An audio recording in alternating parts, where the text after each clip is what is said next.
Welcome to Sleeping with Sarah. I'm Sarah Albritton, a narcoleptic comedian, and this is the podcast where I interview people in my bed and we talk about sleep, comedy, and relationships. This week I had the awesome Kelsie Huff, who's just a bundle of energy. I love her. She's a comedian from Chicago. We had a blast talking about so many different things. We talked about creating your material, being a sleep fighter and having weird dreams, punching people. We talked about sugar, having creative babies, not actual babies, but creative ones, which in my opinion are way more fun. Being a jock, much, much more, and a lot about creating your own material and doing something for yourself and putting yourself out there. All in all, some really great advice and a fun conversation with Kelsie Huff. Kelsie is the creator of The Kates, which you could find out more information on thekates.org. She is on Instagram and Twitter at Kelsie Huff, KelsieHuff. And she's going to be the house MC at Zanies in Chicago the whole month of November and the house MC at the Comedy Bar in Chicago all of December. So you got tons of chances to check her out. I am going to be in St. Louis this weekend, October 27th and 28th at Hey Guys Comedy Club. 1 show on Friday, 2 shows on Saturday with my friend Sydney Edeni. Sleeping with Sarah is happy to be part of the Laugh Factory Podcast Network. And if you like this podcast, please rate and review on iTunes, iHeartRadio, SoundCloud, wherever you listen to it. Please rate it, review it, and subscribe. You can find out more on our website, sleepingwithsarah.com, and follow me on Twitter at Sarah Albritton. Also Instagram. Sleeping with Sarah is brought to you by audible.com. Please go to audibletrial.com/sleepingwithsarah to get a free audiobook of your choice. This week, I'd like to recommend Unqualified by Anna Faris. Again, that's audibletrial.com/sleepingwithsarah. Well, that's all the plugs I need to do. Let's get started with the show. Sleeping with Sarah. I love your energy. That's something I've always liked about you. It's like that just social anxiety, but going outward, not inward. Perfect. I love your, I am such a fan of like cork boards. Putting shit up everywhere. It's my favorite. Yeah, well, it's always just good to like look at that every day and just like remember, because I try to do, so I have this thing right here. This is great for a podcast, by the way, talking about all the things visual. Yeah. This is not an audio medium whatsoever. No, but I have this like barrier thing that I'll move, and I'll move it in front of my bed, and so then it's almost like a mini office. And I love it, yeah. Because I'm always tempted to look back at my bed and like jump back into the comfort of my bed, especially in the winter when it's like cold. You gotta snuggle up. It's great to have like that divide. You're like, This is my professional workspace, and that's Snuggle Town. But then there's so many days where I don't do that, and then I end up like not. Well, so I work from home now, which is a new phenomenon-ish. I mean, I've been doing it for like maybe 4 years, but I was somebody who had I worked in finance, so I had to show up every day. I had my own office, and there is something about like putting on pants, brushing your teeth, that does make you do stuff, you know? Yeah. But I now am in snuggle zone. Yeah. I'm just like, I'll work on my laptop and like just wearing my underoos. I mean, I will sometimes just like lay in bed and type on my laptop for sure. Yeah. But it's now, is that dangerous for you or not? Oh, like, yeah. Sometimes, yeah, absolutely. Like you specifically, right? Of course. Well, there is a reason why I decided to set a podcast in my bed, because I wanted something very productive. Mm-hmm. I mean, productive things happen in this bed. Don't get me wrong. Hey-oh! We're talking about downtown stuff. Yeah. Hit it. Oh. I'm like, don't leave me hanging. But because I have a thing about like, because I have spent so much time sleeping in my bed, so I wanted to make something like more productive out of it. So like kind of a thing, you know, like, I don't know. It's just I think it's genius. Thank you. You're a damn genius. And also, back when I had a big girl job, before I was freelancing, this is a big girl job. This is snuggling in your bed. Absolutely. I cannot wait till this is actually my big girl job. That'll be amazing. But I spent money on a really nice mattress, and I was like, oh, I gotta get use out of it. Yeah. So what is this? One of those like memory foams? If I move, you don't feel it. It's like a eco-friendly Tempur-Pedic that was like, wow. It was pretty expensive. Probably one of the more expensive things I own. You know what it is? It's an investment. It's probably more than my computer right now. That's probably what I think. That's really great. Yeah. We have one of those like Sealy, you know, Tempur-Pedic. Yeah. But we got it like super on sale, and you know what's so weird? We got it in the winter, and the store was freezing. Right? It was super cold, so it was a little like rock solid. I was like, ooh, I like a hard mattress. And then we got it back to the apartment, and it like thawed out. And I was like, wait a second, this is way softer. And so I have to like, I don't know, I need like a refrigerator in the bedroom, because I like a hard. I don't know if that's this weird, like, farmer mentality. So I grew up in a really small town, but, like, I'm like, you go to sleep on a board. I don't know what my deal is. Yeah, I like a hard mattress. Weird. Yeah. I don't know. I like. You've got some firmth. I got some firm. I don't know.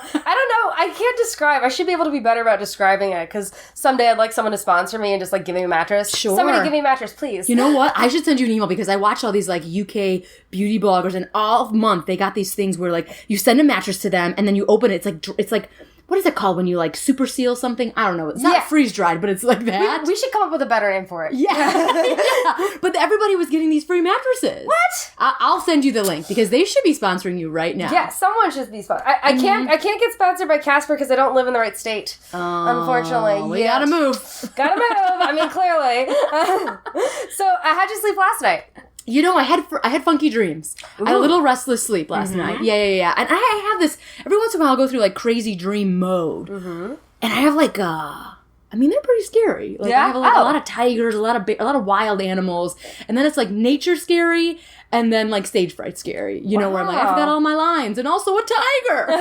Whoa. Yeah. I'm on stage with nothing to do, and then the tiger comes. Yeah, so there's a lot of that. And then I have one of those husbands, which I know is why? A husband? How did that happen? I know, that's so crazy. Yeah, I don't even have my ring on. I forget that you... I know, I never talk about it. Yeah. It's one of those things, it works if you don't talk about it, right? Is that it? I'm like, I don't want to curse it by saying it out loud. It's like Voldemort, but with love. I love it. It's like Voldemort, but with love. It's the best definition of marriage ever. I love this. Yeah, so it's going healthy right now, but here's the thing. He is very much like more of a snuggler than I am.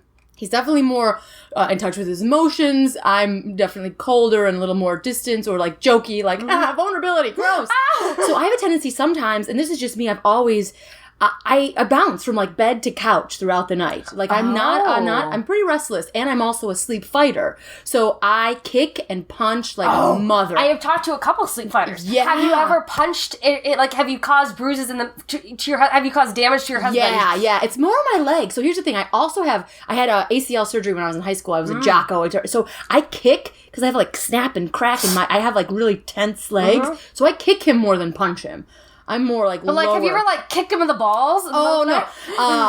Like, because that would be you would have crazy. told me. It would have been, like, divorce central. No, I kick him more in, like, the lower extremities, like the knees. I go for the knees, you know? He wakes up with just a bunch of bruises. I was like, come on. But, yeah, I'm a kicker. I've talked to somebody before, I forget who it was, that he accidentally punched his girlfriend in his sleep. Ooh. And it was like they didn't realize that was a thing. But sometimes, because our bodies are supposed to be kind of in this state of paralysis, like when we sleep, so we don't reenact our dreams. But sometimes I tend to do more of the sleep paralysis, where you're awake while you're still paralyzed. Which seems so terrifying. And you feel like you're paralyzed and you can't move, and you have hallucinations on top of it. It's confusing. But then some people will act out their dreams and kind of get out of the hallucinatory thing, and that's where sleepwalking and that So that's like physical manifestation. Yeah. See, I feel like with me, that is something like, which is amazing and fascinating. That isn't my experience. Because it's not connected to my dreams. Yeah. I'm just like, it's not connected to your dreams. I could be having like, it feels like, I'm having the most peaceful sleep, and then Jason would be like, what was happening? I'm like, nothing. I was dreaming of nothing. I was just like, enveloped in darkness. I was walking through a meadow, and I just went bam. Yeah, it's weird, because I feel like the times I do have crazy, like, tiger, bear, violent dreams, it doesn't connect my physicality. It's just me going, for no reason. Voldemort love. It's strange, that's funny. strange. And I was never a sleepwalker. I was never, I really just think it's, I need to go to physical therapy. So what did you... So this is it like a phantom limb thing, you think? Like, it's like... I don't know, because I wonder if I could hear it in the... I'll snap for you and crinkle for you. Oh. So I did it when I was 15, and then I did it when I was 16. So I was from a very small town, and, like, there wasn't a lot of people. Where was your small town? Richmond, Illinois. It's right on the border of Wisconsin. You know where Lake Geneva is? Ish. Yeah. Ish, yeah. So I've driven up to go to the Renaissance Fair and to go to the Cheese Castle at some point. Oh, sure. Well, you gotta get that cheese. So it's on the Illinois side, but it's right on the border, right? Ah. So very small town. So I had to join things because there weren't a lot of people. So it was a big jocko in high school. I was not good. I just joined a lot of the things. And so this one was basketball. Tore my ACL. Then I had surgery on it. And then this one I got all healed up, and this one was in softball. I was in center field. I love center field, catching people's dreams. Oh my god, I love it. I played softball too. I was a runt though, so I was very small for my age. Yeah. To give you some perspective, when I was 10, I was in a professional play where I played a 5-year-old. So awesome. Like that's, you worked that I was like, hey, I'm gonna do that. But like, so I was very much a runt. So I was, because they did it by age. So I was always like the smallest though, because I had a summer birthday and stuff like that. Yeah. And so I was like smallest of the group, the runt, and so it took me a while to get, I played 5 years, and it took me a while to get decent.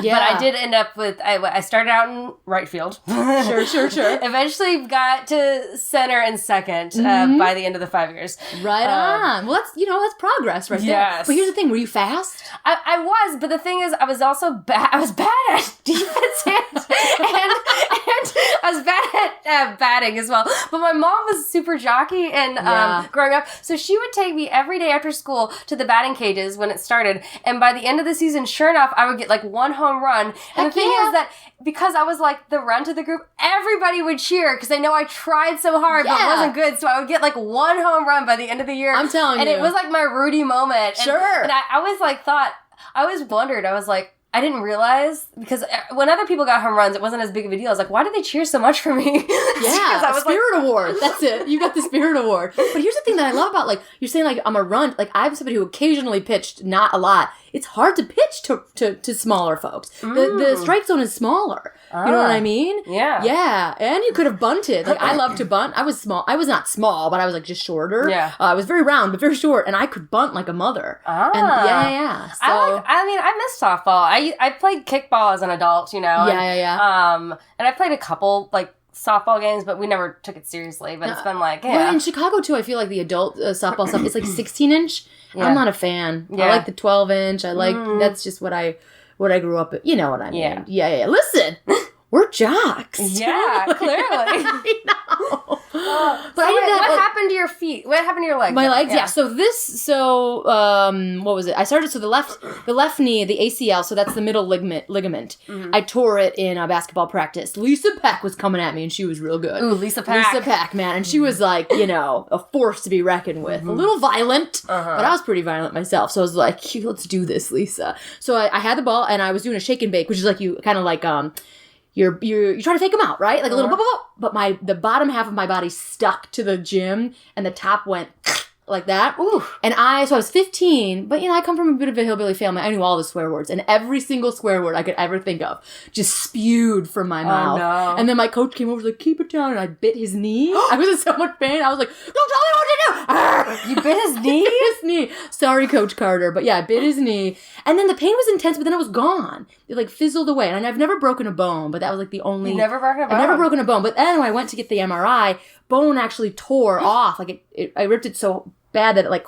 Yeah, it's kind of grody. So that was that one. And then I went to physical therapy. And again, I got it reconstructed. And then the physical therapy I had was also... He worked with like the Green Bay Packers, I guess. Oh. I don't know why I got him. Like, he must have... I don't know if he's doing pro bono work. Yeah, he's like, hey, I want to help out the kids that could be... yeah, the bench warmers. Yeah. You know what? There's a chubby kid in Illinois who really needs my help. But he was so intense that I like, and I'm a people pleaser. I got a dead dad that I'm always trying to impress, So I'm like, I got this. So I got better really fast. Like 8 months, I was like back to it, which is crazy. And then the next season of softball, I was in center field in the farm, and there was like a gopher hole because nobody takes care of shit. And I just, bam, cracked the other one. And that was kind of the end. And I was like, you know what? Musical theater for me. Or whatever. Musical theater? Yeah. Well, small town, right? Yeah. So there was no, like, the one play that we had was always like Charlie Brown. So that's how I kind of got into the world. Into the performing. Yeah. And then there was like Woodstock Opera House, which is a town next door. So I did some of that. What was your first play? My first play, well, if we want to go way back, I was one of the little kittens in the Three Little Kittens when I was in second grade. I was one of the 3 Billy Goats in the 3 Billy Goats Gruff when I was 5. Stars are born. I know, clearly. And it kind of just, I was in dance, like my mom signed me up. So here's another, man, I got a little physical tales. So I was born with funky legs. So I was one of those babies. No. I mean, initially I think, all coming together. Feet? Is this what it is? Are you Aquaman? So, no, they were a little, I can't even explain them. They were kind of turned in. So basically, when I was born, I had to have these tiny little casts and then this brace on my feet. Oh. So my mom, when I was really able, I walked early, and then when I was about like 4 or 5, she signed me up for dance classes right away because she wanted to constantly make sure that my feet were we're sort of, always strengthening kind of a deal. So I was in like dance recitals since I was like 5. But of course, dance is like, if you're like talking ballet, you're putting your body in the most unnatural movements, which is kind of... Well, and it wasn't... I mean, I've always been like a larger kid. I mean, I grew up on a farm. We had a lot of cheese and shit. Right? I don't know if I can say that. Sorry. We can say whatever. Awesome. This is not for like anything that needs to be censored. We're fine. For the family channel? No. It's called Sleeping with Sarah. Yeah. So come on. I was surprised I could even get the URL without it being something else. Yeah. You're like, oh no, X. What am I trying to say? Any snooze. So I was not definitely like on point. I wasn't like top-notch professional. I was just kind of a kid running around and slamming into things. So I was always kind of in that. So I think that kind of introduced me to like performance, obviously, because there's people looking at you all the time. And then I really feel I kind of like this. I kind of like it. And then I was one of those kids who, I grew up in like an alcoholic home, and you always had to be on, you had to dance. You had to make the dad laugh so he wouldn't crack you in the face, you know what I mean? Whoa. So you're just like, make them laugh and then hide, so I feel like that really was excellent training. Wow, I never thought of that's crazy. Yeah. Wow. You gotta do the dance. And that sort of honed it, and I really didn't realize I liked improv as a kid because it wasn't offered. Again, small town. I just had the plays. And you didn't exactly know what it... You don't exactly know what it is. Yeah. You have ideas of what it could be, but you don't really get it. Yeah, and my first introduction, actually, when I think I was like 7, I watched Good Morning Vietnam. And that was the first thing I saw of Robin Williams, and that was improv. I didn't know it. Like, I saw it, and I'm like, I want to be on the radio. So I actually went to Columbia for radio. Oh. But then I figured out, I was like, oh, no. It's the improv that I like. I just didn't know what it was. Gotcha. So I always kind of was pulled toward it. And, I've been to a lot of therapy, and it's like one of those things where it's like, is it your healing? Is it like your defense mechanism? And then you're just turning it into a career? Is that healthy or not? And I'm like, fuck it. I'm in too deep now. Yeah, exactly.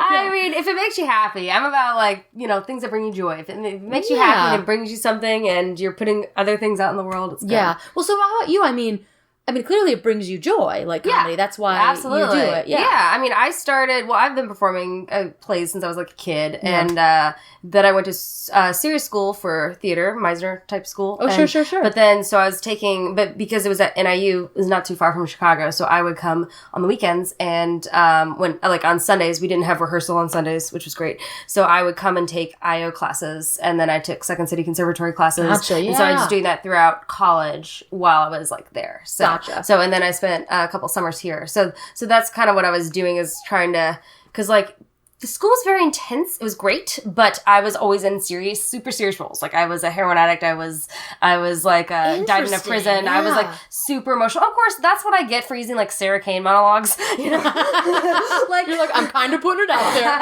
I mean, looking back, I was like, okay, like all right, I could have chosen something a little lighter. But yeah, so like that's kind of what brought me to comedy. For a long time, I didn't think I could be funny, which was very weird. I was more of a serious kid. Yeah. But yeah, I kind of discovered that, and I liked improv, and I felt safe with other people on stage because it wasn't just me. Mm-hmm. And then I did sketch, and then I was doing it for a while, and then it was kind of, and I've said this before, but on the podcast, so sorry if you guys heard this before, but like, it was kind of like I was in these groups, and we'd have this like 8-week run at Playground, 8-week run at, Donnie Skybox, and then we kind of like fall apart. And I was like, I want to perform every night without having to rely on other people. Yeah. I mean, it's huge, right, in your development. If you're like, if I have a need, how much can I depend on other people, and how much can I manifest myself? And then I started, and I'd already taken like some Second City writing classes and stuff like that. But then I decided to do stand up, and I liked it way more. And I became such a better writer from doing stand up. As an improviser going into sketch and going into sketch writing, you don't really understand the concept of writing good punchlines. And I feel like I didn't get that. I mean, I had done improv for years before I started doing stand-up. But my writing got so much better when I started doing stand-up. And I started being around stand-up. I was like, oh, I get what a punchline is now. I know how to punch up a script. I know how to do that. And all my writing became so much better. Yeah. And I became more confident when I started doing stand-up. I was like, yeah, if I want to do sketch and I'm not cast in a show, I'll just make my own show. Right. Or if I want to if I don't get cast in a web series, I'll just make my own web series. And I for some reason, before when I was just doing improv and sketch, I didn't have that confidence to do that. Yeah. Do you think it was because with stand-up, now, not only the writing, but you are alone? Yeah. Like, you fail, you succeed, that's it. That's all you. I mean, I feel like there's a different expectation, not only as the audience. Like, there's a different expectation for a stand-up audience than there is for an improv audience. Absolutely. But then there's also a different expectation as you, the performer, you know? And there is a different mindset, you know? Because I had a similar story, you know? I started out, of course, in the world of, like, Second City IO, and I was doing improv, and I was doing a sketch comedy team, me and Amy Sumter, another comedian, and we would tour and do all these things, but it's very much relationship-based. I mean, there's definitely humor, but it wasn't that, like, set up, punch, set up, like, quick, that editing, you know? That kind of style, which I found tremendously. We have a similar story as well. Like, I was just sick of depending on other people, and I wasn't getting hired, and I wasn't getting cast, and I'm like, I'm just gonna make I gotta go out. Yeah. I have to do this, and I cannot just wait. Like, that's why I give mad props to, like, real professional actors, because it feels, although sometimes I do it, it feels so powerless to me. That you're just constantly waiting, and if you don't have the right hair color, you know what I mean? Like, and this is what bothers me about acting school. All right. So I love my acting school. It was great. We did Meisner. It was fantastic. Good training. But they never really talked about creating your own stuff. It was more like, hey, you're going to be typecast and you're going to be probably this kind of role and you're going to be this kind of role and you're just going to be prepared for that and that's it. And I think that they should be directing them more like, hey, no, you can create your own stuff. Absolutely. You can create your own roles, you can create your own characters, because as a content creator, you have so much more power. You know, like going in, if you are the creator, and there's so many more, because so many things are created from web series, so many more shows that are coming out from people that are also creators and also in it and writing. Like, you've got like Teachers, you've got Broad City, you've got like Idiots, you've got like a billion, you've got so many Insecure, shows. I mean, come on, yeah. It's huge. Yeah, I mean, even Brown Girls right here in Chicago. It's amazing. Exactly. Like, there's so many good ones. You know, High Maintenance, so many. You could keep naming them. So many people that are now not only acting, but they're so actively involved in the process. Master of None, you know, like, in all of that. And we're becoming more, I think, as content creators, we're becoming more valuable. And so it's not like, with actors, like, it's always kind of a worry, like, you could just be recast. Yeah, and the other thing, too, like, and this is, you know, I mean, obviously, my goal is stand up and writing, and obviously I want to succeed. But my other mission is, like, I want more spaces for women. I want more spaces for women of color. And here's the thing. This is what I tell all the students that I teach who are just starting out in stand-up or storytelling, whatever. Every weakness, everything a director or a casting director is trying to beat out of you emotionally, whatever, like, oh, you don't fit here, this is not for you. In stand-up, it is your superpower. To find your identity as a stand-up, your quirk, your whatever that is, you heighten and you delve in, and that's your point of view. So don't try to get rid of it. Don't try to fit into somebody else's idea of who you are. You know, and the other thing I always say in these stand-up classes is, like, it's your goal to be like, hey, I know how you see me. Let me tell you why you're fucking wrong. That is the power of stand-up comedy. Oh, I love that. You know, and especially, and you know, not that this hasn't always been, but especially now in this climate, women's voices need to be heard. Yeah. You need to be heard. And if you can create your own, and if you don't want to say, and no slam against, like, Tom Stoppard or Willie Shakes, you know what I mean? Like, I'm not, but if you are sick of repeating old white dudes monologues, make your fucking own. You know, I really believe in that. And I feel like if somebody would have taught me that in college as well, I did a little bit. There was a sprinkling, and I'm so grateful for this, but you know, the near-futurists are huge here in Chicago. And Stephanie Shaw taught a solo class, and I took that class, and it was life-changing. And the fact that I could tell my story in a way that I could be vulnerable, but, like, vulnerability was also looked at as strength, which was never taught to me in my whole life. You know what I mean? Never. And now that you mention that, there was one workshop, I can't remember his name. He was a solo artist. He only did, like, an afternoon workshop, and I had signed up for it, and it was about creating solo material, like, because he had a one-man show. And I remember going through that, and that was, like, a one workshop, and I was, like, really interested in that, but we didn't have a full class on it. And I wish I had done that. But have you ever done a solo show? Oh, yeah, I've done 4. Oh, yes. Yeah, it's crazy. Of course you have. I feel like you are so, I have so much respect for you because you have created so many different things, and you. I know. Well, it's that lack of focus though. That like I want to learn. Here's the other thing. Like I just want to learn. So I started when I was in 2005. I was like, I was doing sketch, but I wasn't finding it to be as like. I don't know, interesting or fulfilling. Exactly. So I'm like, you know what I want to do? I want to write a solo show. I want to write something that has something to do with me. I want to see if I can do it, just to see if I can do it. And so I wrote one called Huffs, and I actually am using that, and this is my first screenplay that I've written as well.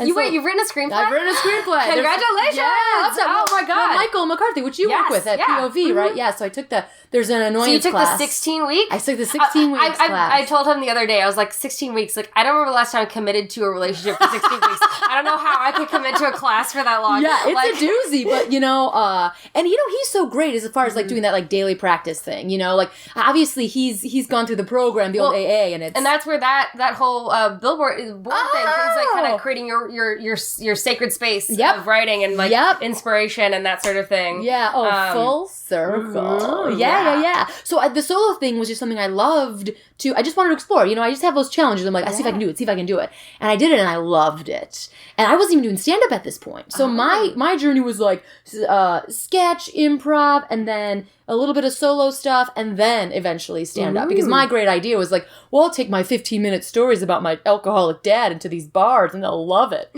And they did not. So you got to get those punchlines in there. I still love, and I think the first thing that I was really exposed to comically, because I didn't really watch a lot of stand-up growing up, but I did watch. For some reason, I had gotten a hold of, and I've said this before on my podcast, if you heard this before, whatever. Deal with it. Deal with it. Why am I so aggressive to your fan base? sorry. I love you. Because I saw John Leguizamo's Sexaholic and Freak. Freak, man. Me too. And I saw that, and I was like, whoa, because you could be funny and have these real moments, and then say something. And so those are really what spoke to me early on. That and Tracy Ullman's show. Mm-hmm. But the thing is that my parents had like HBO or something, and I would just randomly hit the record on the tape thing because I wasn't allowed to watch. It was only on one TV and I wasn't allowed to watch it. So I would just hit random record and then I would like slip it into my room and watch it. I love it. It's like people's naughty porn. Your version is just comedy shows. You're like, oh, Tracy Ullman, naughty. Yeah. No, but see, I didn't have a lot of regulation in my childhood as far as like watching. So I would watch Eddie Murphy's Delirious on repeat over and over and over and over and over. And I would go to school. And then you would get, then you'd fall over in basketball practice and then you'd just shout all of them. So I would, that was my kind of first introduction. And then I memorized it, and then I would go in recess and retell all the jokes. And I remember saying bad words even then. I've got bad words is just kind of a part of my deal. And I remember one of the gals, one of the kids that I went to school with, because I was saying bad words, she called me like a slut. And I thought slut what meant hilarious for so long. Like, I had no idea. And I was like, yeah, I'm a slut. I'm hilarious. I don't know. That's so funny. But yeah, that was definitely my intro. But it did have, it seemed kind of similar to you. It did have like a naughty element to it a little bit. And I feel like the thing, like, I also saw, this is another thing that kind of changed me, is like, I saw this really strange, like, I don't even know where I found, like, a bootleg copy of Richard Pryor, like, at a bookseller. That's where I do my show. At a bookseller? No, at a bookstore doing his, like, homeless character. And in it, he's making people laugh, and then he turns and he starts to cry. And he has this, like, moment of real, and it's kind of the same thing that you're talking about. It's like, to be able to make people laugh and be that vulnerable and open them up and open yourself up to have a message, to say something that matters. Yeah. And I was like, that's the goal, man. The goal. Yeah. That is the goal. That is definitely the goal. And it takes a while to figure out what your message is. I'm still figuring out. Like, part of it's, bringing awareness at some point and understanding. But, like, I want to say something deeper than that. It's just about figuring all that shit out. Yeah, well, I feel, too, like, what is it, Lewis Black? It's like, as a comedian, you gotta, like, do it for 40 years until you really find what you really want to say. And I'm like, oh, shit. Yeah. That's a long-ass time. Well, that's like acting with Maggie Smith. She said, like, it took me 20 years to learn how to act and 20 years to forget everything I learned. Yeah. Oh, Maggie Smith. Maggie Smith. I love watching her on, like the Graham Norton show and shit like that. Just Just Dame. I think she's a dame. I believe she is. I think she is a dame, yes. right? Yes. One of my professors, Dr. Robert Schneider, he would always say, Sarah, because I was very excited, like you, and I was on a lot more medicine to stay awake in college. Okay. I've decreased the amount of Ritalin I need, but like I was on a lot more, probably 3 times more than I am now. So I would talk the balance, right? I was talking really fast, and so he would always be like, Sarah, I want you to talk like Maggie Smith, like slowly and with purpose. Mm-hmm. And I did not do that. but I hear the note and no thanks. Well, I hear the note, but the Ritalin is going, no. Part of me wants to be a dame, but I was really annoying in college, like looking back, because I would talk so fast because of the medicine. And sometimes you wonder, like, how much of your personality is the medicine you're on, or how much is actually... I think that way about sugar, because that's like my last addiction, and this is not as extreme as medicine, so I'm not comparing my plight to you. Sugar is 5 times more addictive than cocaine. That's what people say. It is in the same part of the brain. It's that dopamine. And I will say, I went off sugar. I've been slowly reincorporating it, but I went off sugar for several months, processed sugar. And it is hard to do that. Yeah. It is very hard, and there's sugar is in everything. It's in everything, absolutely everything. You know, I mean, that's the white poison. Have you seen Fed Up? Yep. Okay. I for sure have. I'm like, I'm going to burn this place to the ground. And I feel like with me, it's just a psychological thing that I need to get over. I mean, not that it's not a hard addiction, but like, I've been sober for so long. You know, How long have you been sober? Since 2005. Oh, wow. So sober for alcohol and and then alcohol was always my drug of choice. But you know, when you drink, you're like, I'll put anything in my face. So I definitely didn't have an issue with drug use, but it was there, you know, but booze was it. Okay, you know? so it's like sober from drinking. Drinking, yeah. Gotcha. And then once the drinking, nothing else, like I didn't need anything else. Yeah. You know what I mean? Like once that drinking sort of was sober with that. But so there's a rebel part of me that's like, well, it's my last vice. Why would I give up cupcakes? It's the only thing I have. And that's the thing that's going to kill me. You know, like I have to do it. But there is this fear of like, because I've always been this way. Yeah. You know, and I've never been officially diagnosed as anything. But, you know, I'm a little nervous that my whole personality is based on caffeine and sugar. And then once it goes, I'm going to be like Scrooge McDuck or something like that. I'm like, fuck everyone, you know? I mean, you seem like you're very chirpy and energetic, and I don't know, like, I mean, how much sugar did you have today? Do you know? You know, I had fruit. I had 2 bowls of fruit. I have a lot of fruit, so I'm also on Weight Watchers, and fruit's 0 points, so fuck yeah! Yeah! But I haven't. I had iced tea, which is caffeine. Mm-hmm. And I had iced coffee, which is caffeine, but I don't use. Okay, well, I put 1 Splenda in each. One Splenda in each. So 2 Splenda, a 2-pack a day. Ooh. Yeah, watch out. I always get weird about, because you got Halloween, you got a bunch of candy around. Oh man, it's and then brutal. you get Thanksgiving, you got like pies and stuff, and then you got Christmas, and you got like little get-togethers that people have when, you know, you're trying to adult, you know? And that's the thing too. It's like this mix, this crazy amount of like, you know, we're in a weird point in history where there's just an abundance of food in this country, which is not everywhere, but you know what I'm saying? There's an abundance of food and we just don't know how to keep up with it. We're also Americans. You are told to consume. It is your patriotic duty to consume. It's fucked up. So it's like you're not evolutionary catching up. What is it? Hedonic eating, when you really think like, I have to eat these berries because I might not eat again. Like our lizard brain is not evolving. So if you have candy everywhere, you're like, it's fat, sugar, salt, which is the things your body are constantly craving. Well, it's also like other things like the small and big plate theory. Yeah. The whole idea is when we were growing up, finish your plate. You know, the thing is that we're, as adults, and we're in our brains, we even though our bodies might be full, we might not think we're full until the plate's full, you know? Until the plate's empty. Yeah. So it's like what I'd say, like small plate, like using a smaller plate to eat on and that sort of thing. Yeah. But I mean, it's clearly like this idea of like self-blame. I mean, I think we as human beings have to always take a little bit of responsibility for our choices, but there's this other thing of like, it's clearly an epidemic, you know? So it's not like, hey, fatties, it's your fault. I think it's also all the crap that's in our stuff. Like, I really we're getting poisoned. Like, I mean, yeah, we are. Like, I just started, and I just now started. It is so much more expensive. It's like 4 times more to buy the chicken that is like antibiotic free and all that shit. But the fact that you have to pay to not be poisoned is bullshit. shit. That's where all the cancer's coming from, is our food. That's what it is. Yeah. Like, and it's like, I don't know what it is. Like, but that's like, I really believe that's where, because if you go to other, I lived in England for like a study abroad, right? So like, when you bought food there, it only lasted like, when you bought vegetables and stuff, it only lasted like 3 days. Like, you had to buy new stuff. Yeah. Here, it lasts like a week and a half. It's like, food should not last that long. It's just not natural. Like, just shouldn't, you know? Even like bread. Like, you put your bread out, your bread should not last a month. Oh, and did you see what I mean? Did you see what they've done with the McDonald's stuff, where they put it like for a year and like didn't do anything? Yeah, like, it's crazy. Well, I just traveled. I just got back from Iceland, not for gigs or anything, but just because I hadn't taken like a proper. Went to Iceland? Yeah, that's so cool. It was like. Was that with the hubby? Magical. Yeah. I don't want to be like, oh, it's magical, but it fucking was. But they had a McDonald's come in, and their regulation on food, because they are very green friendly, they're just super eco, and the McDonald's it failed. Because it didn't like meet their standards, but also people were like, this is garbage. Yeah. So, yeah. Like, duh. Yeah, it's so different. And that's why, like, you see people in other countries, there's not as many fat people in Europe. And in Asia, there's, like, hardly anybody. Like, it's insane. It's just, people are like, yeah, but in Asia, they're eating rice all the time. It's not about, like, carbs and stuff. It's just about how our food is being done. And it is kind of scary. And I don't know how to change that. I don't know what we can do. Well, yeah.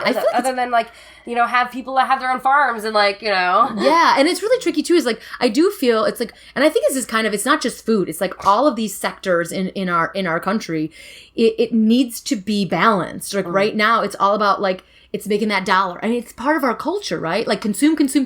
That is how we've been built to... But that's the problem, is that, like, everyone has to make a profit, like, even when you're talking about insurance. So, like, insurance, as an idea, insurance is supposed to, like, everyone puts in the pot and then it helps pay for it. But now, like, health insurance gets to the point where it's, like, you have to make a profit on every single individual person, and it's no longer beneficial. And, like, these are issues that... that's on my mind right now, and I know we're getting kind of political, but it's like, that's an issue that's always on my mind right now, because it's like, it's really expensive, you know? And, but I mean, and it's so insane, is like, every single issue is that issue. Talking about food, talking about insurance, talking about education. I mean, and there's something the system is broken, and I think we can do something about it. But there's that culture of, like, make yours. Don't worry about the community. Like, insurance, how you described it's selfish. It's self-serving, and it's also not sustainable. It isn't. Like, no, and also it's like, okay, so this guy Alex Roberts was in our last 3 weeks of POV performing with us. He's from Australia. He's been here he's from Perth. He's been here for like a year and a half, right? Okay. And he says that he is a substitute teacher there in Australia, right? And he says that in Australia, for substitute teacher, you'll make, like, if you just want to sub, you make like $400 a day. Here, you make like $50 a day. It's ridiculous. Like the different. He's just like, it's ridiculous how different it is, and how we undervalue so many things, and it is scary. But I kind of wonder if it's like a little thing. It's like, oh, keep our people dumb and that sort of thing. Like, I mean, like, it's kind of fucked up, and maybe that's a conspiracy theory thing, and maybe the government's gonna listen and be like, hey, like, we're gonna put a red flag on this girl. You're like, all of a sudden your bed disappears. You're like, what happened? No, but I do feel like.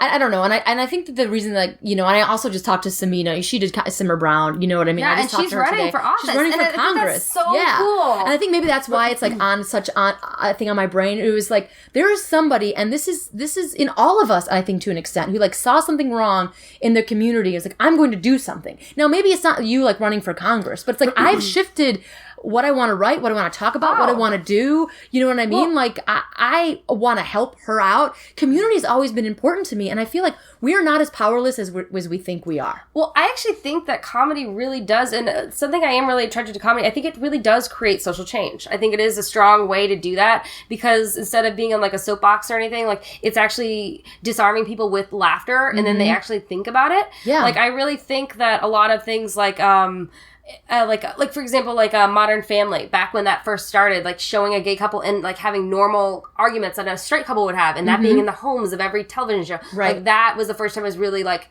very realistically portrayed versus like, and I know Will and Grace had a great point into introducing that as well, but it was a different level. Yeah, and I think what they're doing is like they're normalizing and they're in inclusivity. You know what I'm saying? They're like, look at this family is just like your family. This family is just you know what I'm saying? And I think that played a big part into that. And so I think that there are a lot of ways that comedy can help and bring awareness to certain things.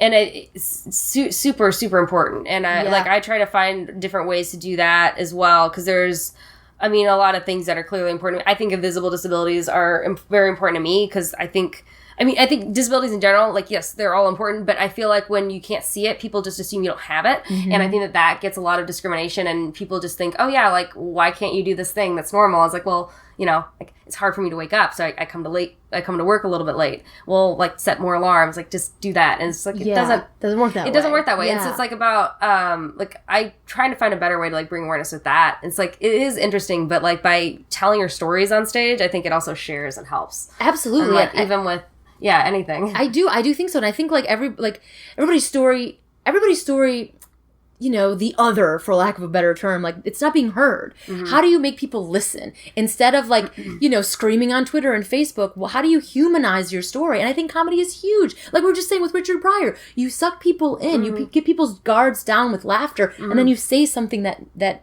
really matters. Yeah. And that's why I feel like, and I'm not, like, dissing satire, what I'm about to say, but sometimes it doesn't work.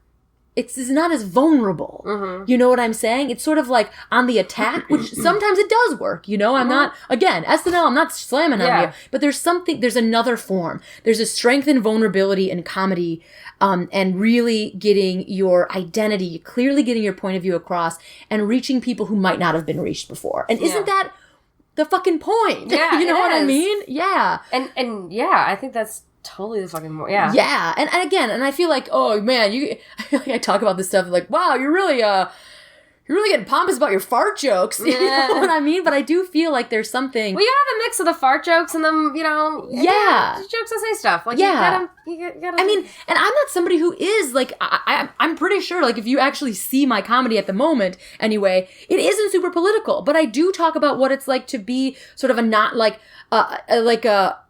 I do talk about what it's like to be a female. I do talk what it's like to have addiction. I do talk about domestic violence. Mm-hmm. I talk about those things, you know what I mean? And so I feel like that's my comfort zone. But I also like to make space for women who have other points of view. Well, and you have, like, you've created the Kates and all that. Right, and that's been running for how many? 9 years? 10 years. So did you create the Kates? You were doing stand-up when you created the Kates. So I was doing solo. Yeah, so it was right in that. Gotcha. So I was doing storytelling, and I was kind of, so what happened with the transition from solo to storytelling, I auditioned for this thing a super, super long time ago called Hilarious, which never aired, but it was about, like, lady comics in a house on the O Network, something like that. God. Yeah, and it never went anywhere. But one of the things, and one of the casting directors and the ladies involved out from LA, they were so kind, and they were so just, like, they were very helpful. And I was, afterwards, I was like, so what else can I do to sort of round out my resume? And they're like, stand up, you absolutely have to do stand up. And at the same time, I was kind of getting into it anyway. Mm-hmm. And then I started doing it, and it became that addiction. So when I started with the Kates, it was just like, I needed somewhere to be accountable to write more. I wanted to constantly write material. And actually originally wasn't all female. I invited one man to be on the show, and he never showed up. Just representative of all men, usually. He did not show up. And that's so funny. No, that's just such a, oh my God, that is so perfect. It's just like, you invite the man and he doesn't show up. Don't expect him to. Don't expect him to be there for you. And the audience, like, reaction to, like, an all-female comedy show, and at the time there wasn't anything happening in Chicago. I got involved with an organization called Babes with Blades, which was an all-female stage combat. I'm familiar with them. Yeah, and so because of, I was involved with one of their shows, that I was like, wow, this vibe is really great. I just kind of had that in my noodle, and then I did this show, and the audience reaction to an all-female comedy show was bonkers, And I mean, again, now in Chicago, there's a ton of them, which is fantastic. Mm-hmm. But at the time, everyone was like, what is this? I'm like, okay, cool. We'll do this going forward. And it was just a bunch of my friends and I who couldn't get jobs and wanted to write. Yeah. So that was really it. And then it just kind of exploded. I mean, I originally had like 12 women on the roster when I started, and now I have over 700 women. I mean, it's bonkers. Insane how much you do. Like, and then you're doing shows at the Improv, you're doing shows. Yeah. You're doing shows all. Yeah. Well, this is the thing about it too. It's like, clearly I personally, not just the Kates, but I do club shows as well as like indie shows, right? But there was this really interesting thing, and it was kind of frustrating, where like I was doing the Kates for years and years and years, as long as Comedians You Should Know, which is a big show here in Chicago. And it was not legitimized as a comedy show. One, because it was all females. Two, because it was in a bookstore and it's unamplified and it's more like loosey-goosey. Yeah, because there's no mic and stuff. There's no mic, and I really wanted it to be more intimate. You know, that was the whole point. But I was like, okay, in the community, we're not taken seriously. seriously. So how do we do that? You have to be legitimized, unfortunately. And so that's why we went to the Laugh Factory. We're like, okay, listen, we're an all-female comedy show, and we're at this like world-famous club.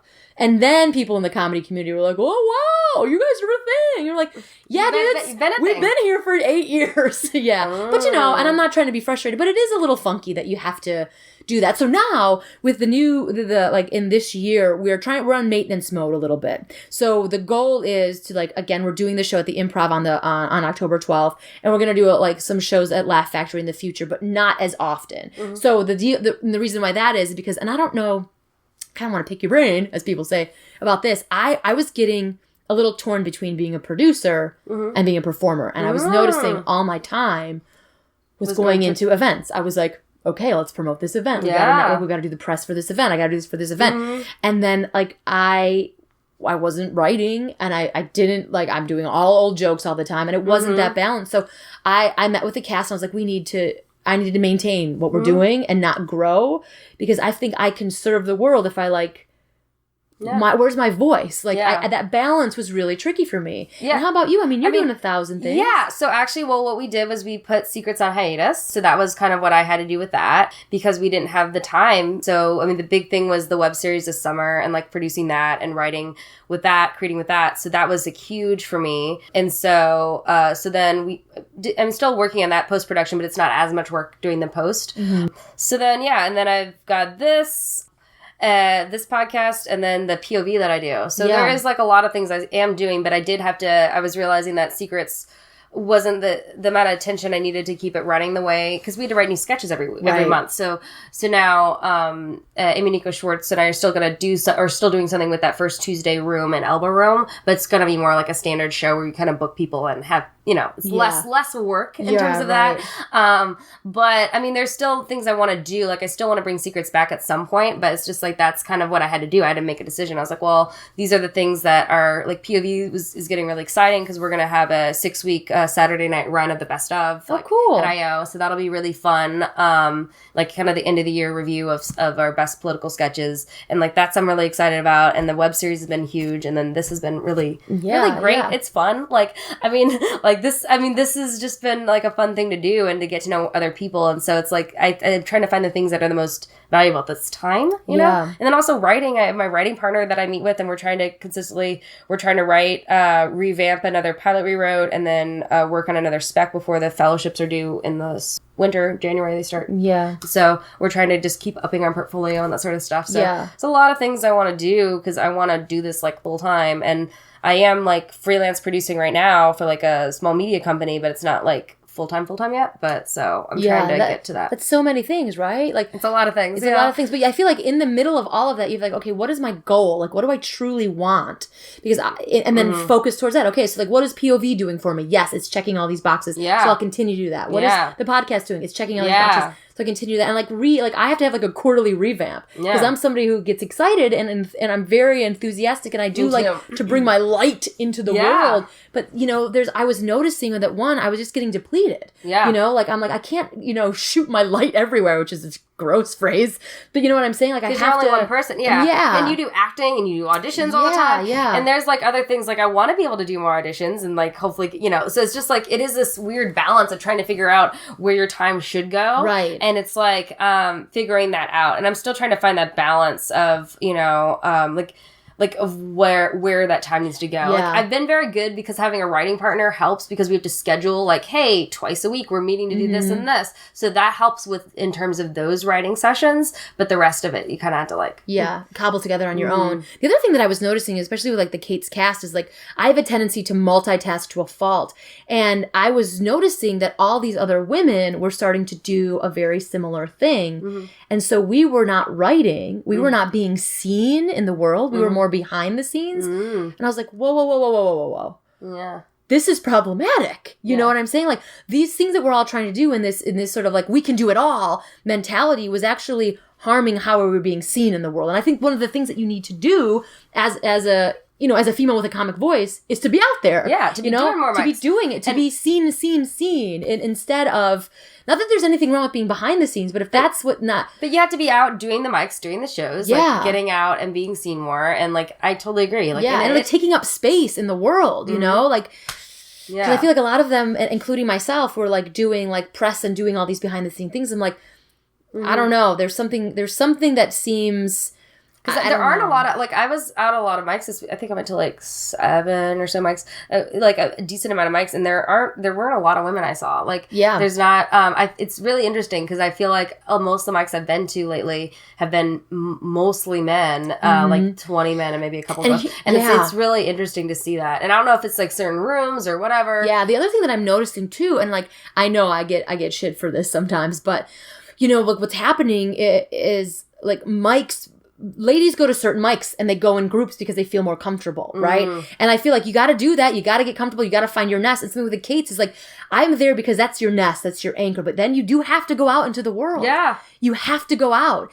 And the other thing about open mics, and this is what I meant about getting shitty, like, if you're not fitting into the open mic world, you still have to get your 10,000 hours in. Yeah, you still have to do it. You know what I mean? And the other thing it's not going to be, sometimes it's not fun, and you're doing it in front of 4 people, and nobody's really listening. Yeah. But that's just what you got to do. And even if it's not open mics, like for example, like you just have to make your own way. Yeah. The problem that I find with open mics that nobody agrees with, well, that's not true. A lot of people agree with, it is a classist system. If you have to fucking do a job, you know what I'm saying? Like, I'm not saying that you don't have to always be at open mics till 3 a.m. You have to do the work. And there is something about, like, a lot of these women have jobs, have children. And, you know, I'm saying, like, I'm not trying to make excuses for you, but... There's you have to get the hours in. Yeah. You have to get the hours in. And I think that they're finding their own ways to do that. But they're not being seen at those specific open mics. Because this is, again, I'm teaching all female classes. And again, a lot of them aren't going to be comics. They're just doing it because they want to bring it into their professional lives. Yeah. But the people who do want to be comics, women who have jobs and families have a hard time going to open mics, the traditional open mics. Yeah. And I have a hard time being at open mics because I'm an alcoholic.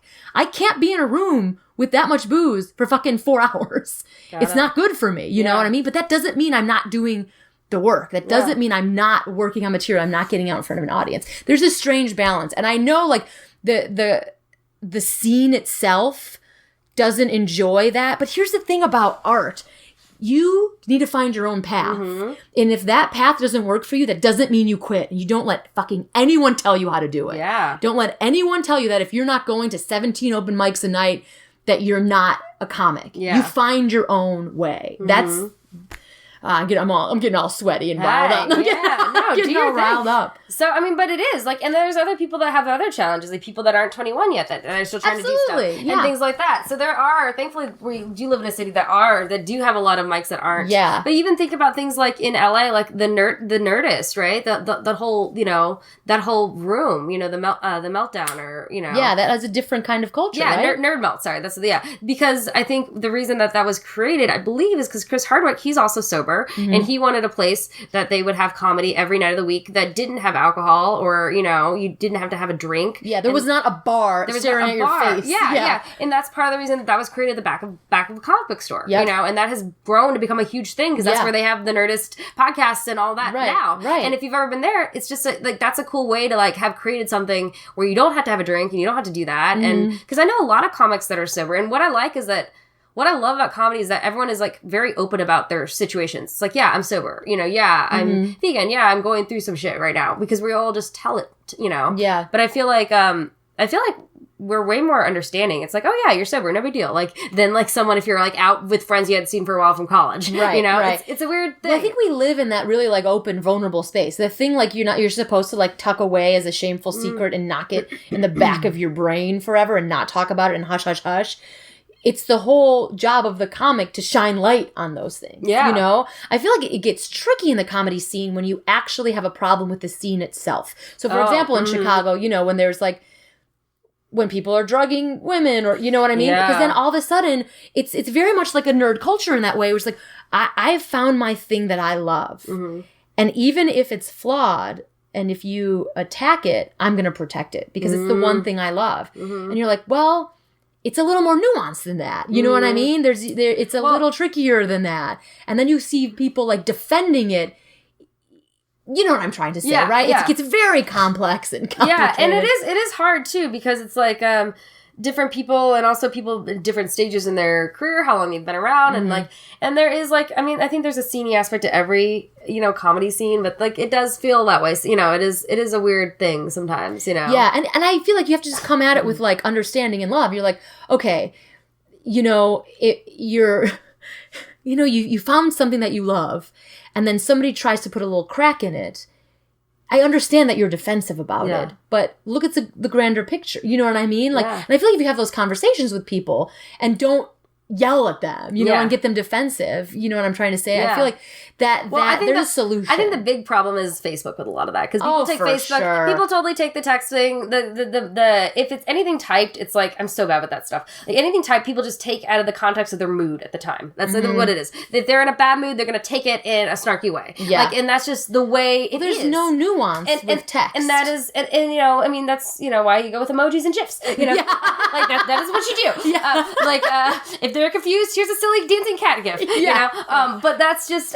That's the problem, because a lot of these conversations happen on our 10 different message boards, and it's just very confusing, and I try to stay out of it and just try to work on the work, you know. And I always feel like you work on the work, and I also feel like also I'm very like one-on-one. So like I do sit down just because, you know, I have the KTSU and I did teach FemCom before, so there are women who are being followed after open mics, and there are, you know, these are situations that happen. So I feel like, but it's very one-on-one. Like you can't get anything in my opinion, like truly, you can schedule like meetups on social media, but we need like the town hall. Yeah. We need like people to talk face to face, because I feel like to create real change, we communicate, at least at this point in our evolution, there's a bunch of signals and nonverbal cues that I'm getting from you, even though this is a podcast right now, that doesn't translate into text. So things, you know, like, exactly. That doesn't happen. So and you can also empathize with someone when you see and smell them instead of like troll them. You know what I'm trying to say? Exactly. Like, and there's so much more that people will say in person. And this is also coming up with like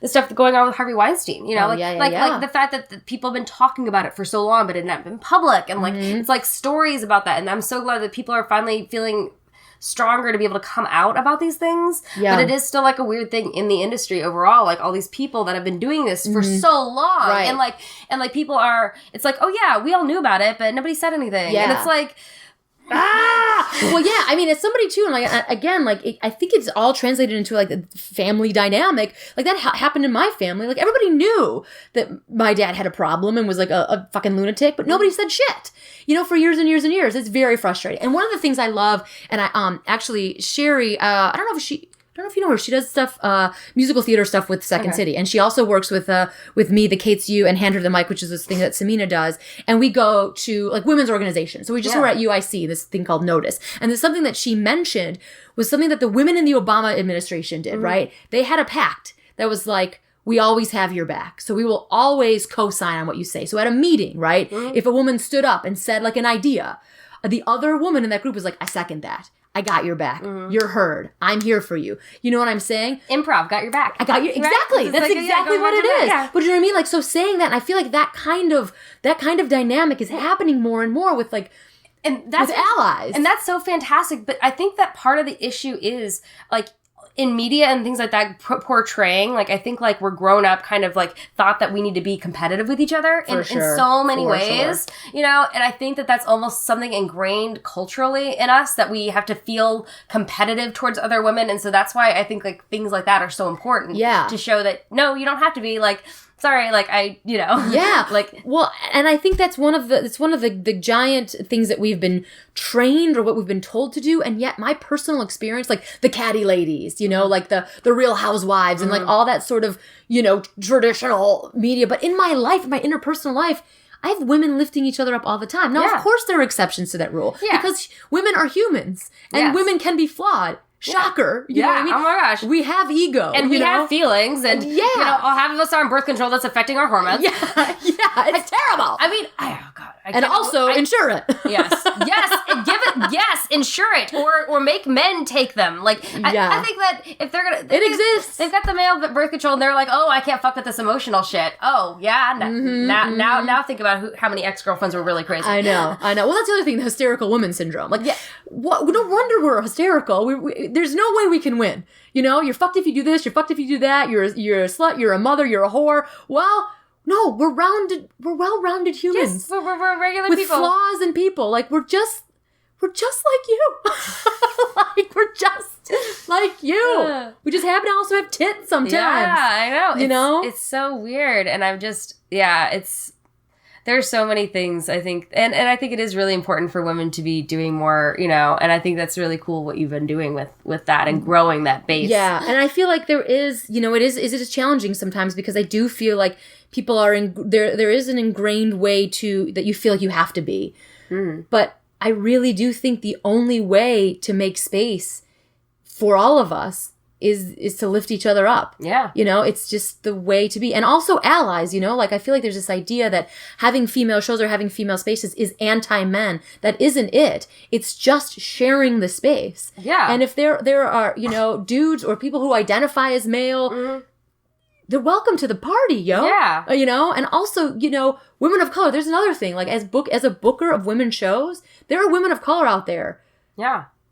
There are tons of them. And yet, booking shows on the North Side, where are they? And that's a real and they're just like, I'm getting like sweaty talking about it. Exactly. The same thing with like booking lineups and all that. Like there is always that mix of things. But we are very fortunate that we have so many women in this city. Yeah. Because there are other cities. Like I remember a few years ago, I was in San Diego and I ended up doing a show and then I did a mic and I met a girl there and she's like, yeah, like, I was like, oh, just curious, like, are there a lot of females? She's like, oh, no, there's like 3 of us that really do stuff regularly. And I was like, 3? That's in San Diego. I mean, this is a couple years, it might have changed since then, but that's just like kind of perspective. It's like, oh, okay. Yeah, well, we went to Ohio, and the women are just jonesing for it, and that's the other thing is like, another goal is to kind of go around the Midwest and to other towns in which, this maybe isn't as accessible. And I mean, those women are ready to create, want to take up space, and are fucking angry. And they need an outlet, they need a creative outlet, and they want it, We went there and I was like, holy shit, Ohio, this is pretty amazing. Yeah. Yeah. And so I feel like there's another avenue out there where I do feel like creating stories, creating spaces for women in a comic way. Well, is exciting. This is why I really love like some things like what Genji Cohen's been doing, with Orange is the New Black and with Glow and like having like teachers, having an all women, cast, all these things that are really like doing all of these things, and it seems like it might not be as big of a deal to some people, but it makes a difference just seeing that, and being like, oh yeah, this is still a super enjoyable show. I didn't even notice that it's all women, or like Wonder Woman, like first 20 minutes, there's no men in it. Yeah, love that. Yeah. Like, that happens all the time with men, reverse, but it's right. Yeah, and it's just this other idea too of like, I mean, bringing back to like the beginning of like, I saw Good Morning Vietnam, which is a very 80s sort of Mad Libs movie. It's like horny dude, and then they slide a message in there. I did not see myself in that movie, and yet it affected me. Imagine if I also saw myself in something like that, where people like are freaking out about the Ghostbusters, and then you see going to a preview and you see all these girls, these little girls who are like, I finally see myself in something. It's fucking huge, and especially people of color, women of color. It's huge. And I went to I've got family in Orlando, so I went to Disney World or Disney Springs or something like that, like in February. And I saw this little girl. She was dressed like Rey from Star Wars. Awesome. And Rey was not sexualized. She's not anything. Nope. She's in her like tan thing, and she's got her fucking lightsaber. And I just like was, thank you, because we all had princess dresses, and like it's just that whole thing about changing. And it's so amazing too, because Star Wars. I mean, let's not even talk about how there's no ladies really in Star Wars at all. It's embarrassing. Yeah, like they did not pass the Bechdel test. The first, like end of the first, negative. The original 3 definitely don't. Yeah, but I wanted to be Han Solo, right? I wanted to be Han Solo because he's like the person that identified, even though he wasn't male. Like I have a weird gender thing where I was supposed to be born a boy. Like my dad was like, you should be a boy. So I just identified. I'm like, that's the persona I want. And I remember my mom going, oh, she's gonna be a lesbian. I'm like, wait, she's gonna be my little lesbian. Were they disappointed when they found out? My mom was very disappointed. What? She thought she would be so interesting if I was gay. I'm like, I don't, life is long. You never know. How did you meet your husband? So he went to school at Columbia. Yeah, so we met during school. So he was in a class that I was in, and he was friends with a couple of friends of mine. Does he perform at all or no? He's a director, so he does film stuff. So he directed And he's a great editor as well. The Open Mic, the web series that we did. So he directed all of that. And he directed my first like solo shows and all that. It's always good to have someone that's comedy adjacent and not actually in the same field because they're not directly competing. Correct. And he brings a different perspective and point of view. Like he's definitely not only just visual, but he really is like, I love bits. I'm like, let's slam some more bits in there. And he's like, what about character development? And all that kind of stuff, which is really... It's a really good perspective to have. That's so cool. That's awesome. Yeah. So he does like industrial film stuff to make cash. Yeah. But then he's working on this like John Gacy documentary and That's really cool. Yeah, that's really awesome. Cool. Yeah. Creative combo. You know, and then he co-wrote the screenplay, right? So like I took this class with Michael, and then we had this sort of first draft that we created before, and then after I took this class, I changed a lot. So we're kind of morphing drafts together, so we can co-write together. That's so good. Yeah, and I love dream. I would love to find someone that I like. Am in a thing with. I'm so afraid of relationship. I don't even want to say the word. That we're like, touch sometimes. Yeah, No, but sometimes it can get difficult, especially when it's like so personal. Like the Huffs, the screenplay that we're doing is very much my story heightened, obviously. Yeah. And every once in a while, I love it gets those. tricky. Like you think of like Kumail Nanjiani's was fucking great. The yeah, Big Sick, that was fantastic. It was fantastic. Yeah. And I think that's great. I think that's what people are interested in. Yeah, and I do feel like there's something power of like creation. Like I'm just somebody who like I'm not having kids. It's like not a thing that I'm doing, and we decided that's not a thing we want. Because you have creative babies. Well, that's the thing. Like there is a power of creation where you're like we created. I want to make something that didn't exist. And isn't that cool if we do that together? It doesn't have to be the child, but there is this other thing that we're doing. I love it. Yeah. No, I love that analogy for it because I've been more, originally I was thought, and I've been more on the fence about it. I originally thought for sure I would have it, but I'm like, I'm so creatively fulfilled. There's so many things I can do, so it is very interesting that you compare it to that. Because you can have creative babies, and you don't have to be creative babies with the same person. I could have a creative baby with you. I could have a creative baby with Paz. We have a poly-creative relationship. Yes! Let's all just be in polyamorous, creative... I'm into it. Yeah. Great. Well, this is super fun. Yes. Well, now that we're winding down, I always ask people, because we talked a little bit about dreams earlier, what are your dreams and hopes for your future? Yeah, I've always have a tendency to like think a little bit too small. Like I have a very much like shallow to-do list. Well, then let's have a big one. Let's do big. And I feel like it's something I'm really getting better at. But like I legit want like an HBO special. Yes. Like I'm just going to put it out there. Yeah. I want an HBO special. I want to create films. So I want to like have an independent, and I don't know if that means I want to be an independent producer, but I want to make films in Chicago. That's really important to me, to make some films in Chicago. And in my lifetime, over 3 or 5 years, I do want to be in a writer's room. That was not something I wanted like even a year ago. Oh, interesting. Because I have so much ego. I'm like, I want my own shit. I don't want to write for anybody else. But there are some shows like Last Week Tonight. I would like to be a part of that. Yeah. I really feel like that's something. And putting it out in the world helps. I will say 5 months ago, Stephen King, also known as Stephen Costello, said that he wanted to be on SNL on my podcast, and now he's writing for them. Whoa. So you're like, just saying. This is the power of my podcast. I'm not saying it's all my podcast, but of course he did change his name in the process. Sure. But I do believe putting what you want out there. I agree with you. And I feel like, and so that's why I always ask people that question, because it forces you to put that out there. What you want to do. HBO special, man. Which is big, and I mean, like, but those are the ones that reached me. Do you know what I mean? Like Eddie Izzard, like that kind of stuff. Like even Margaret Cho, I know was an HBO special, but like those are the ones that really got me, and I feel like the reach is incredible. That's just a goal. Yeah, that's a fucking great goal. I love it. How about you? I mean, do you always answer? Oh yeah. I it's been a while since only a couple people have ever asked me. Really? So, what dicks? Well, clearly the dream would be for a super narcoleptic girl to be picked up and become a show. That's like one big thing for sure. I have about 4 other show ideas in my head, so I would love for those to be come to fruition. They vary from being like outrageous kind of heightened world things, like more like a Portlandia, like heightened, ridiculous, like level, to a hour-long dramedy that I'm currently working on that is more like you have to watch the next episode, you know? Yeah. So, like, I want to kind of continue to create those things. I still love stand-up, and I still want to continue to do stand-up for sure. But, like, and definitely to do, like, yeah, well, I mean, I don't want to piggyback on you, but, like, an HBO special would be awesome eventually. Yeah, right? But, like, I want to, you know, I want to take my time and be, like, ready for it, you know? Like, I want to do a special when I have, like, a really, really, really solid thing that I want to do. Sure.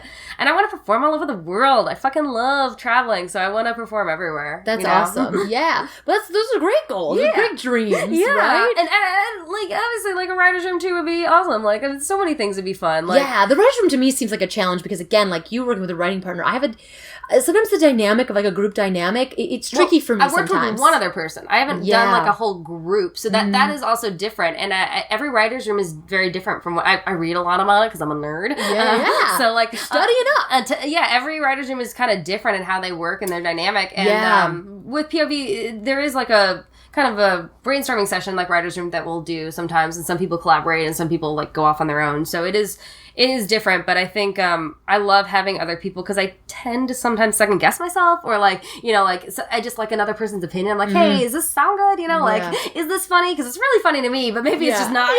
Like, maybe get a perspective. Maybe I'm just like, it's real late and I'm just getting goofy, you know? Is this funny or is this just my brain? Exactly. Because sometimes you're just like, oh, that's funny. And nobody, and people are like, what? So you really want to, like, create your own show more than, like, right? Like, you want to, like, create a show. Yeah, because I have... Well, I mean, it wasn't initially my goal, but, like, I have this cool show, this web series that we kind of made, like, short episodes. It kind of, like, is a goal to maybe pitch, you know, like kind of introduction to the world, not full stories, you know, 2-3 minute episodes introducing characters, introducing, like, kind of where stories could go.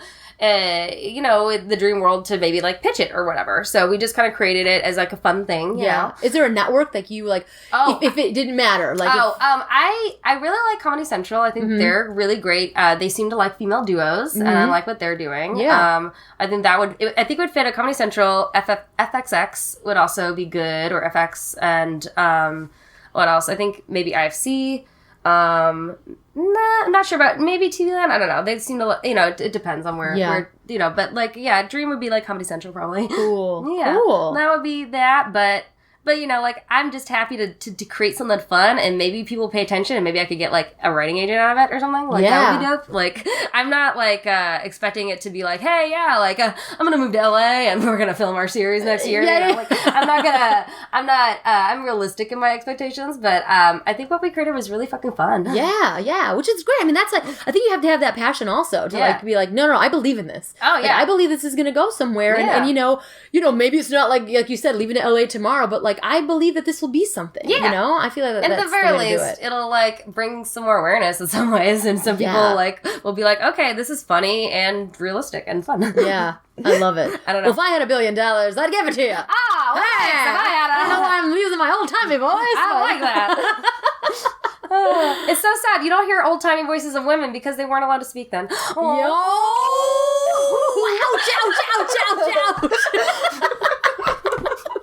Was it Rosalind Russell's, like, the only one, maybe? Oh. You are so fun. Oh, you stop it right now. Well, we're going to say goodnight. So, good night, everybody. Good night. Sleep tight. Thanks for listening to Sleeping with Sarah, where I slept with Kelsie Huff. Be sure to follow Kelsie on Instagram and Twitter at Kelsie Huff. That's Kelsie with an I-E. Check her out the month of November at Zany Chicago and the month of December at Comedy Bar. And also check out the Kates. This podcast is part of the Laugh Factory Podcast Network. Please remember to subscribe and rate and review on iTunes, iHeartRadio, and SoundCloud. We're brought to you by Audible.com. Please go to audibletrial.com/sleepingwithsarah. I'm releasing a new podcast each week. Be sure to tune in to find out who I have in bed with me next. Thanks to Josh Bryant for the music. You can find out more on sleepingwithsarah.com. And please follow me on Twitter at Sarah Albritton. Until next time, good night.